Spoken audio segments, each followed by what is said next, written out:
Hi, I'm Laura Koniver, MD, your intuition physician, and today I want to talk to you about something really important. I've been wanting to make a video about this for a long time because it's about pain.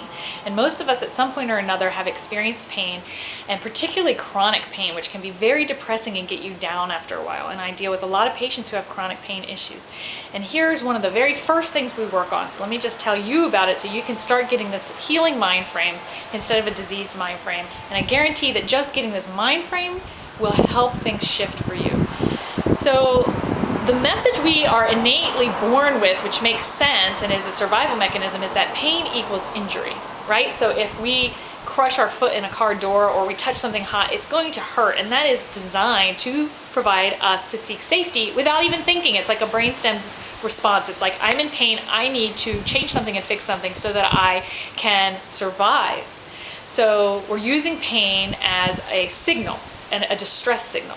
And that's appropriate because pain can be a signal that saves your life. However, pain can equally and just as often, and actually in my experience more often, equal healing and signify healing. And we don't know that, and we don't talk about that, and patients aren't aware of that. And when we don't talk about that, patients are left thinking that because I feel pain, something is always wrong. Because I have chronic back pain, or I always have cramps, or I get these migraines all the time, something is always wrong with me.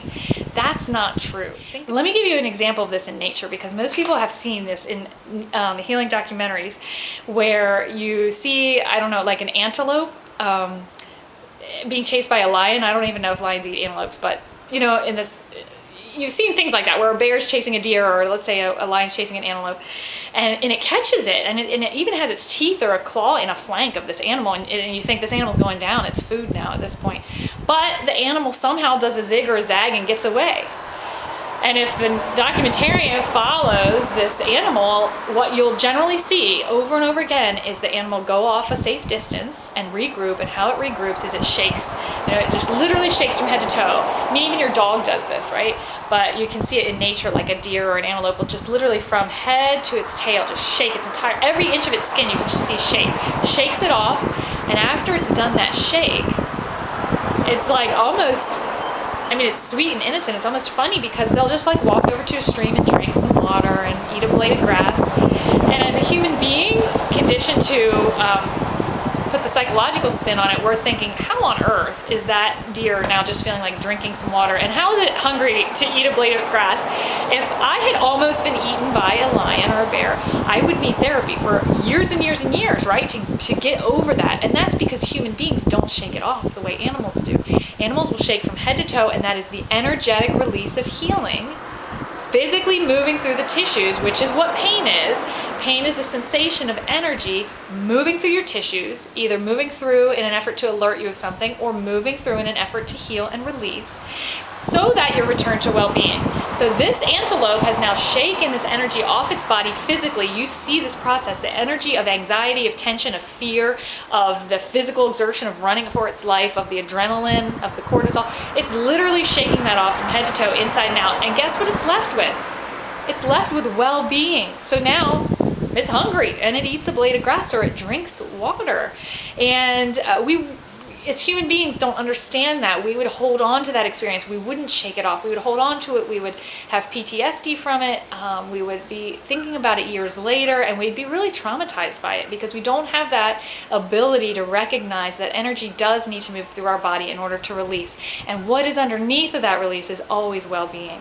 Whether it's off-gassing it through a migraine headache, whether it's off-gassing it through a knot in your stomach or diarrhea, or whether it's off-gassing it through chronic menstrual cramps or lower back pain or fibromyalgia, however your body is trying to move the energy through and off of you, it's the exact same as that antelope that just saved its own life and is returning to well-being. Your body has an energy burden and it wants to lift, and you're going to feel it, and it doesn't mean something's wrong. It doesn't mean there's not things you can do to help. I have an arsenal of things we can do to help alleviate the discomfort that comes with energy off-gassing. So of course there's things we can do, and I would love to work with you to find out what those things are that are specific to you. But in the meantime, if you just understand that just sensing pain or discomfort doesn't necessarily signify something wrong, and it doesn't necessarily signify injury or illness, it can be part of and is part of the healing process, something we don't talk about. Know it. Because once you know it, then you have more confidence that as the process unfolds and the different layers come off, because it's not a recycling, it's this layer is releasing, never to be returned. So I'm that much closer to well-being. And then the next layer is going to release, and the next layer. And I don't care how long it takes, eventually you are returned to well-being. If you have that kind of confidence, it changes the whole healing journey. The whole healing journey doesn't become what am I doing wrong and what's wrong, and it's a quest to find what's wrong. It becomes a quest to reconnect as quickly and as most comfortably as possible. I know that's not English, but as comfortably as possible to well-being. The well-being that is there for you once you release your burdens, basically.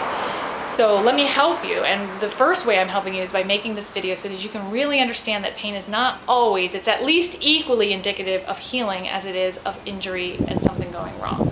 So don't always let it psych you out and make you feel, distress. You can also have that gratitude that this is the next layer releasing, and I know I'm that step closer to well-being. And if you have trouble figuring out how that could possibly work for your illness or disease, contact me, because I will work with your energy and figure it out with you.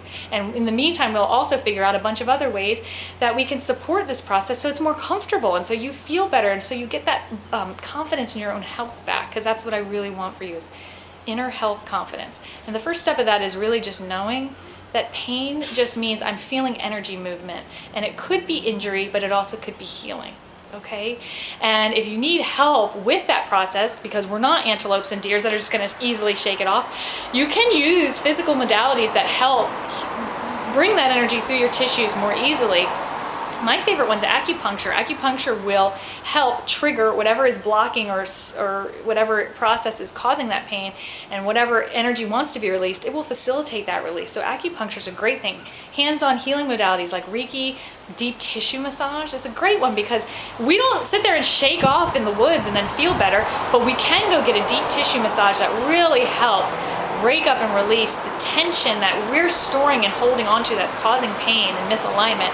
And it really will facilitate an actual physical, chemical, mental, emotional, and biological release, one that we don't naturally seek as human beings. I wish we all walked around just shaking stuff off, literally, but we don't. So if you need help, massage, acupuncture, Reiki. Another thing I like is a very intuitive modality and medium of water. So immersing yourself in water, swimming, jacuzzi, water aerobics, water therapy, even just a hot water bottle, or like a soak in your bathtub with detoxification salts, and magnesium salts will really help facilitate that energy exchange, that lifting, that off-gassing. And so it will minimize your pain and minimize the discomfort while the natural process is unfolding. So don't be afraid to use physical modalities. Take your inspiration from nature and use physical modalities to help that energy lift through your body.